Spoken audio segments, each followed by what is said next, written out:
este sábado 1 de septiembre. ¿Quería decir algo usted, Ali? Le dijo, no quería decir nada.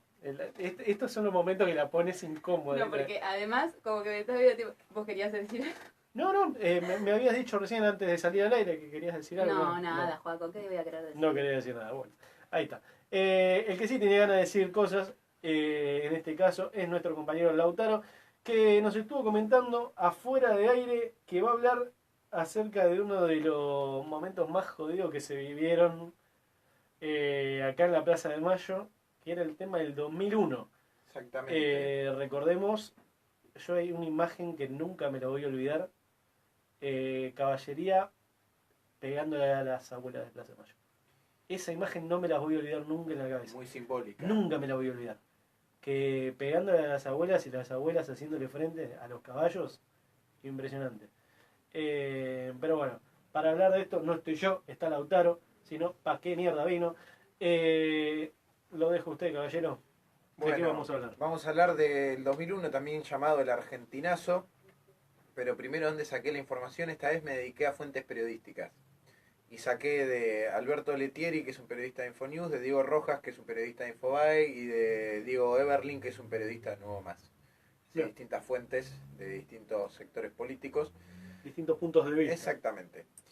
Pero bueno, el jueves 20 de diciembre de 2001 a las 18:40 de la tarde, el entonces presidente Fernando de la Rúa repasó el texto escrito junto a sus más cercanos colaboradores, tomó su pluma fuente y lo firmó. Ordenó al edecán presidencial que lo remitiera a la presidencia de la Cámara de Diputados. Este escrito era su renuncia al Poder Ejecutivo Nacional, cargo que había alcanzado 2 años y 10 días antes al encabezar la fórmula electoral de la Alianza, que asumía la presidencia de la Nación en medio de una grave crisis económica luego de 10 años de menemismo. Desde la noche anterior, la del miércoles 19 de diciembre, noche en la que de la Rúa había instaurado el estado de sitio, combates callejeros habían surcado todo el centro porteño, ya que centenares de miles de manifestantes habían intentado llegar a Casa Rosada, protegida por las fuerzas represivas del Estado. Se calcula que desde la instauración del estado de sitio hasta la caída de la Rúa, 500.000 de personas habían participado de las protestas. 500.000. Las fuerzas de seguridad y los grupos parapoliciales se habían cobrado 35 vidas en todo el país durante aquellas jornadas de protesta. Era la conclusión de un proceso de movilización iniciado unos años antes y que eclosionaba debido a la insoportable tensión que provocaba una crisis descargada sobre los sectores populares.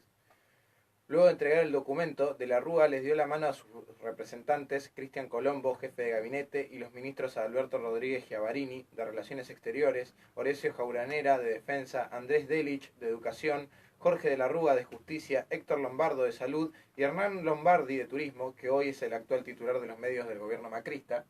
O sea, para que recordemos, hubo mucha gente de esa gestión que está en esta gestión de ahora. Por primera vez en la historia argentina, un presidente elegido mediante el sufragio universal renunciaba debido a la resistencia popular contra las medidas de su gobierno y una crisis política y económica de todo orden. El proceso histórico, digamos, había sido un proceso en el cual, cuando la crisis económica del menemismo estaba instalada, y en 1993 una poblada producida el 16 de septiembre en Santiago del Estero había barrido con el orden estatal cuando los manifestantes ingresaron a la Casa de Gobierno, al Palacio de Justicia y a la Cámara de Diputados para protestar contra un orden de pobreza y opresión. En 1994 aparecieron los primeros grupos organizados de trabajadores desocupados que protestaban por la falta de trabajo y la imposibilidad de la subsistencia propia y de sus familias. Surgirían en Neuquén y en el norte salteño y se los conocería primero como fogoneros, y luego más tarde se los conocería como piqueteros, que es el nombre con el que son conocidos hasta la actualidad. Otro dato de importancia política fue el voto bronca de las elecciones de octubre de 2001, que junto al voto en blanco, las abstenciones y los votos a la izquierda sumaron un número elevadísimo en relación a las elecciones normales. La alianza del gobierno perdió, pero el dato destacado era el rechazo a los partidos políticos, en particular a los que habían gobernado. Se evidenciaban los resultados electorales de 2001 como los medios habían instalado el voto bronca. A nivel nacional, la opción más votada fue la negación de la política, ya que el 42,67% del padrón electoral no asistió, votó en blanco o anuló su voto. Los partidos políticos perdieron 4,4 millones de votos en relación a la elección anterior. Para ilustrar la antipolítica de la que estamos hablando, básicamente, hay que decir que después de 10 años de menemismo, la crisis se profundizó de tal manera que los desocupados se contaban por millones. Las familias privadas de un ingreso tenían problemas para alimentarse, vestirse, para enfrentar las enfermedades. Los que tenían trabajo ganaban miseria y sufrían la tortura de tener la espada del despido sobre sus cabezas. Peor la llevaban los estatales y jubilados, que les comenzaron a descontar por decreto un 13% de sus salarios. Y no solo eso, para agosto comenzaron a cobrar los sueldos con bonos como los LECOPS, que eran nacionales, el patacón en provincia de Buenos Aires, y así la mayoría de las provincias empezaron a circular estas cuasimonedas que tenían menor valor cuando se iba a comprar por la falta de confianza en el futuro económico del gobierno. ¿Sabes que yo la otra vez encontré un patacón? ¿Encontraste un patacón? Encontré un patacón que tenía guardado en casa. Un patacón y un leco. Encontré los dos. Esos sí que son como... Ya es como una especie de pedazo histórico, ¿no? Sí, yo la verdad no lo podía creer. Son reliquias, pero no de la muerte. Impresionante, yo la verdad. En ese entonces estaba el Club del Trueque también. Sí, también apareció el Club del Trueque como una salida a la crisis voraz que se estaba viviendo, como una estrategia popular, ¿no? Porque si algo tuvo muy marcado el 2001 es que hubo un montón de estrategias y de herramientas populares que se pusieron en juego, ¿no? Realmente hubo una organización a nivel masa del pueblo y de las distintas organizaciones, te diría hasta barriales, ¿no? Los piqueteros es como una de las más importantes, pero no los piqueteros como una organización específica de un partido, de una agrupación, sino como el grueso del movimiento, porque hubieron de todos lados. Pero bueno, hablando un poco de eso, ¿no? El fenómeno de los piqueteros llegó a todos los distritos del país y a la sede de su clase obrera más numerosa, el conurbano bonaerense. La izquierda, principalmente los maoístas del Partido Comunista Revolucionario, el PCR, y los trotskistas del Partido Obrero, jugó un papel fundamental en la organización de estos vastos contingentes de la clase trabajadora que circunstancialmente no estaban empleados en la fábrica, pero que conservaban los métodos de deliberación y acción histórica de generaciones proletarias, esto que les decía, ¿no?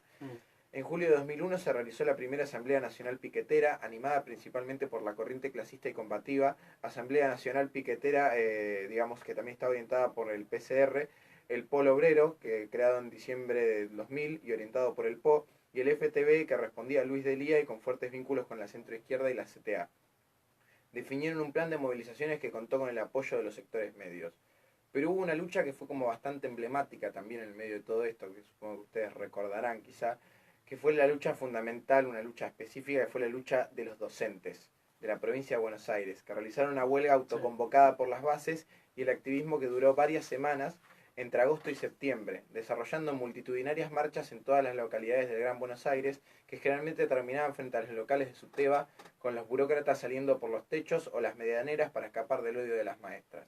Hasta acá hay muchas cosas que, si bien las podemos tomar de la situación actual, se ven como bastante similares. Si bien falta, como decíamos, toda una cuestión de un proceso, porque esto se viene acumulando desde el gobierno menemista. Empieza, digamos, las primeras protestas y las primeras estallidos en el 93, y esto termina de culminar en el 2001.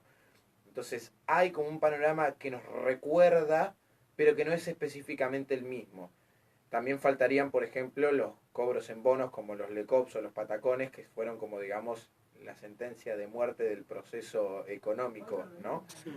Pero bueno, la situación se había tornado insostenible para el gobierno de la Rúa cuando los días previos a la Navidad, en distintos puntos del Gran Buenos Aires y el Gran Rosario, entre otros distritos, contingentes humanos se enfilaban hacia las cadenas de supermercados y hacia el supermercadismo chino para realizar saqueos que les permitieran llevar alimentos para la mesa de fin de año a sus familias. Un sector de los intendentes del Partido Justicialista alentaba estos movimientos. A la vez, la Cámara del Comercio había llamado un cacerolazo contra el gobierno.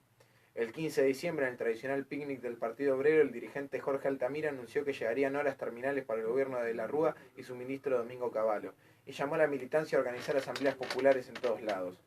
La situación era explosiva. El presidente de la Rúa decidió agregar más combustible y una caja de fósforos al decretar el estado de sitio a las 21 horas del 19 de diciembre de 2001. La protesta estalló. ¿Sabes que me estaba acordando?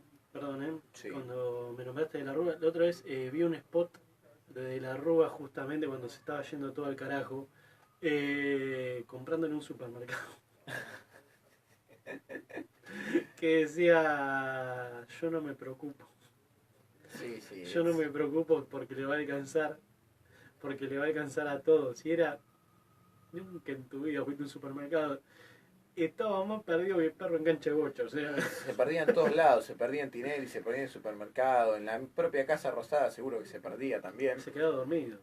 ¿Cómo es el chiste del perro que? Perro en cancha de bocha. ¿Nunca lo escuchó? No, ese no.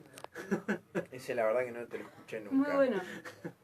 Pero bueno, desde los balcones primero y luego en las calles de todos los barrios de la ciudad de Buenos Aires estallaron cacerolazos contra el estado de sitio y contra el gobierno de la Rúa. Las dos consignas generales eran qué boludos al estado de sitio se lo meten en el culo y que se vayan todos, que no quede ni uno solo. Esas eran las dos cosas que más se gritaban. Los cacerolazos se dirigieron a Plaza de Mayo, donde fueron reprimidos por la policía. Grupos de manifestantes ingresaron al Congreso. Cayó el primer herido, luego fatal, por bala de plomo en las escalinatas del Parlamento. A las 3 de la mañana renunciaba el odiado ministro de Economía, Domingo Cavallo, pero la mecha de pólvora encendida no se iba a apagar. Todavía se pueden recordar las largas movilizaciones que partían desde La Matanza hacia Plaza de Mayo, en cuyo recorrido hombres y mujeres de la clase media ofrecían agua y alimento en solidaridad con la causa. Cuando el gobierno de la Rúa decretó el corralito, los sectores medios se lanzaron ellos mismos a las calles y se popularizó la consigna piquete y cacerola, la lucha es una sola. A principios de diciembre de 2001, la dirección de la Asamblea Nacional Piquetera llamó una movilización de Congreso a la Plaza de Mayo para el jueves 20. El curso de los acontecimientos iba a ser modificado de manera trascendental. El día siguiente las manifestaciones en la Plaza de Mayo comenzaron temprano con la presencia de las Madres de Plaza de Mayo, que fueron reprimidas por la caballería. Las imágenes llenaron de indignación a vastos sectores de la población. Era esto que vos decías, ¿no? Que te acordabas hace un rato de cómo era esa escena de la caballería reprimiendo a las madres. Sí, me acuerdo de eso, me acuerdo que se llevaban de una imagen de un chico que lo agarraban de los dos brazos, dos de caballería y se lo llevaban. Era bastante fuerte. Bueno, la manifestación convocada por la Asamblea Nacional Piquetera concentró algunas de las columnas en Plaza Congreso, donde se dirigieron Polo Obrero, el grupo de Castells y el sindicato Asociación Gremial Docente, único gremio que participó organizadamente de la jornada. Eso es algo para destacar. Siempre el sector educativo, los docentes, les docentes, mejor dicho, son los que están poniendo el pecho y el cuerpo. En el Congreso mismo comenzó la represión. Los choques se extendieron durante toda la jornada y por toda la extensión del centro porteño. Los manifestantes intentaban llegar a una Plaza de Mayo sitiada por las fuerzas policiales y también parapoliciales. Hubo autos sin placas de los que bajaron hombres con armas que disparaban a mansalva. Se extendieron las víctimas fatales y los heridos a lo largo de la Avenida de Mayo. La columna del Partido Obrero arremetió con éxito una carga de la caballería, la que hizo retroceder con piedras sobre la diagonal norte. Los incendios de vehículos arreciaron. El asfalto era destruido para obtener proyectiles para cargar contra las fuerzas represivas. Luego de horas de combate callejero de la Rúa, que había ofrecido un gobierno de unidad nacional al PJ y fue rechazado, renunció. Como para ir concluyendo un poco, diciembre de 2001 y los meses que siguieron fueron de los momentos de mayor participación democrática de la sociedad, expresada a través de las asambleas populares que poblaban las plazas de las principales ciudades y distritos del país, así como uno de los mayores momentos de organización de la clase trabajadora. El movimiento piquetero, la fracción de la clase obrera que enfrentaba con sus propios métodos la desocupación, el hambre y la miseria, se proponía a la vez como dirección política para enfrentar la crisis originada por los capitalistas. Las asambleas nacionales de trabajadores delineaban un programa obrero para enfrentar la crisis y postulaban a sus impulsores como caudillos de la nación. Las así conocidas como asambleas piqueteras aglutinaban al combativo movimiento de trabajadores desocupados, al sindicalismo clasista de entonces, los representantes de las fábricas recuperadas y bajo gestión obrera y los sectores medios que se habían plegado a la lucha bajo la consigna piquete y cacerola, la lucha es una sola. Quizá hoy en nuestro contexto deberíamos dejar de pelearnos por ver quién es kirchnerista, quién es macrista, quién es zurdo y empezar a mirar un poco más esto, ¿no? Piquete y cacerola, la lucha es una sola, porque si no nos garchan a todos juntos. Perdón que lo diga así, pero no hay forma educada de decir lo que estamos viviendo y lo que ya hemos vivido. Así que, ¿qué pasa que no estamos aprendiendo? ¿Qué pasa que todavía nos seguimos peleando y fogoneando la guerra de pobres entre pobres? Creo que deberíamos tratar de pensar desde otro lugar, porque si no la historia se va a repetir. Y bueno, esto es como para recordar un poco lo que pasó en 2001, y cómo este panorama nos recuerda, si bien no es lo mismo, cómo nos recuerda y qué podemos aprender del argentinazo. Y eso fue todo por hoy. Hasta ahora no aprendimos nada, se ve. Bueno, ahí entonces tenemos el recuerdo, el feo recuerdo de 2001, de lo que fue la batalla campal de Plaza de Mayo, prácticamente. Una batalla campal que esperemos que no se repita, en serio.